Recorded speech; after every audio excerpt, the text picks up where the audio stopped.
حکومت برطانیہ نے گورنمنٹ آف انڈیا ایکٹ 1919 کو نافذ کرتے ہوئے یہ اعلان کیا تھا کہ حکومت ہر 10 سال کے بعد دستوری اصلاحات کے لیے کمیشن مقرر کیا کرے گی۔ چنانچہ نومبر 1927 میں سر جان سائمن کی سرگردگی میں ایک کمیشن برصغیر آیا، اسے سائمن کمیشن کہتے ہیں۔ چونکہ اس کمیشن میں کوئی ہندوستانی رکن نہ تھا، اسی لیے اسے کانگریس اور مسلم لیگ دونوں نے اس کمیشن کا بائیکاٹ کر دیا، جبکہ پنجاب یونینسٹ پارٹی اور مسلم لیگ شفیع گروپ نے اس کی حمایت کی۔ اس پر لارڈ برکن ہیڈ، جو اس وقت وزیر برائے امور ہند تھا، اس نے حکومت سے کہا کہ حکومت جو کچھ کر سکتی تھی اس نے کر دیا، اب ہندوستانی لیڈروں کا فرض ہے کہ کوئی ایسا دستور یا لائحہ عمل پیش کریں جس پر تمام سیاسی جماعتیں متفق ہوں۔ اس چیلنج کو قبول کرتے ہوئے فروری 1928 میں دہلی میں آل پارٹیز کانفرنس منعقد ہوئی، لیکن کوئی سمجھوتا نہ ہو سکا۔ تمام سیاسی جماعتوں کو اپنے اپنے موقف پر نظر ثانی کا موقع فراہم کرنے کے لیے اجلاس ملتوی کر دیا گیا۔ کانگریس کا دوبارہ اجلاس بمبئی میں ہوا۔ اس اجلاس میں پنڈت موتی لال نہرو کی صدارت میں ایک کمیٹی قائم کی گئی، جس میں سر علی امام اور شعیب قریشی نے مسلمانوں کی نمائندگی کی۔ اس کمیٹی کی رپورٹ کو نہرو رپورٹ کہا جاتا ہے۔ نہرو رپورٹ مسلم مفادات کے خلاف تھی۔ اس میں یہ تجویز کیا گیا کہ جداگانہ انتخاب کا اصول ختم کیا جائے، اسمبلیوں میں مسلمانوں کے لیے نشستیں مخصوص نہ کی جائیں، مسلم اقلیت کے صوبوں میں اصول توازن برقرار نہ رکھا جائے، مرکزی مسلمانوں کو 1/3 کی بجائے 1/4 نشستیں دی جائیں۔ نہرو رپورٹ سے ہندوانہ ذہنیت کھل کر سامنے آ گئی، چونکہ یہ سفارشات مسلمانوں کے مفادات کے سراسر خلاف تھیں۔ اسی لیے مسلمانوں نے محسوس کیا کہ اگر ان تجاویز کو قبول کر لیا گیا تو وہ ہمیشہ کے لیے ہندوؤں کے غلام بن کر رہ جائیں گے۔ نہرو رپورٹ کے خلاف مسلمان متحد ہو گئے۔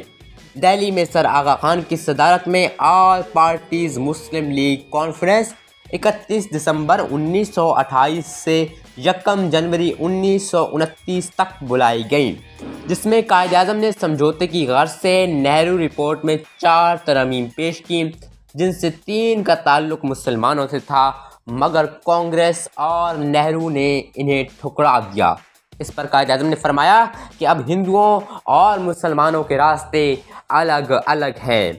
28 مارچ 1929 میں مسلم لیگ کا اجلاس دہلی میں منعقد ہوا۔ قائد اعظم نے اس اجلاس میں مسلمانوں کے نقطۂ نظر سے رہنما اصولوں کا ایک خاکہ پیش کیا، جو بعد میں قائد اعظم کے 14 نکات کے نام سے مشہور ہوا۔ ان 14 نکات میں قائد اعظم نے کہا کہ آئندہ آئین وفاقی طرز کا ہوگا، جس میں صوبوں کو زیادہ سے زیادہ خود مختاری دی جائے، تمام صوبوں کو ایک ہی اصول پر داخلی خود مختاری دی جائے، تمام مجالس قانون ساز اور دیگر منتخب اداروں میں اقلیتوں کو مؤثر نمائندگی دی جائے، اور یہ خیال رکھا جائے کہ کوئی اکثریت اقلیت میں نہ بدلی جائے۔ مرکزی مجلس قانون ساز میں مسلمانوں کی نمائندگی 1/3 سے کم نہ ہو۔ جداگانہ انتخاب کا اصول ہر فرقے پہ لاگو ہوتا ہے، البتہ اگر کوئی فرقہ چاہے تو اپنی مرضی سے مخلوط انتخاب قبول کر سکتا ہے۔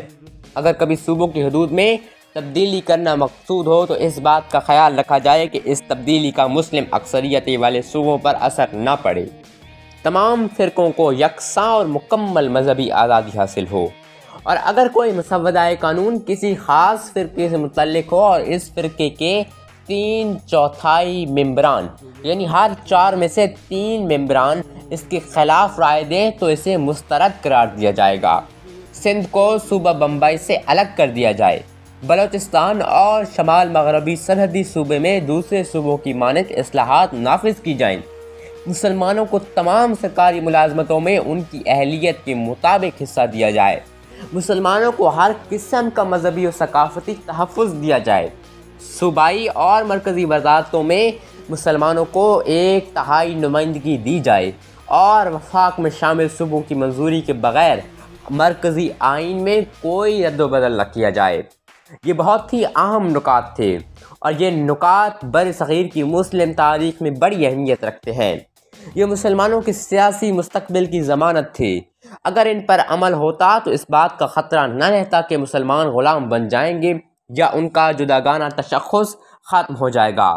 نہرو رپورٹ کے خلاف ان جوابی تجاویز نے مسلمانوں میں اتحاد پیدا کر دیا اور مسلم لیگ کے دونوں دھڑے متحد ہو گئے۔ آئندہ 5 برس میں یہ نکات ہندوؤں سے سیاسی بات چیت کا وسیلہ بنے رہے، اور جب کانگریس نے اپنی ہٹ درمی کے باعث ان کو نہ مانا تو مسلمانوں نے اپنا الگ وطن بنانے کا فیصلہ کیا، اور اس وطن کا تصور مسلمانوں کو دیا علامہ محمد اقبال نے اپنے خطبہ الہ آباد میں۔ مگر اقبال نے خطبہ الہ آباد میں کیا کہا تھا یہ آپ جان پائیں گے ہماری اس سیریز کی اگلی ویڈیو میں۔ تب تک کے لیے ہمیں اجازت دیں، اللہ حافظ۔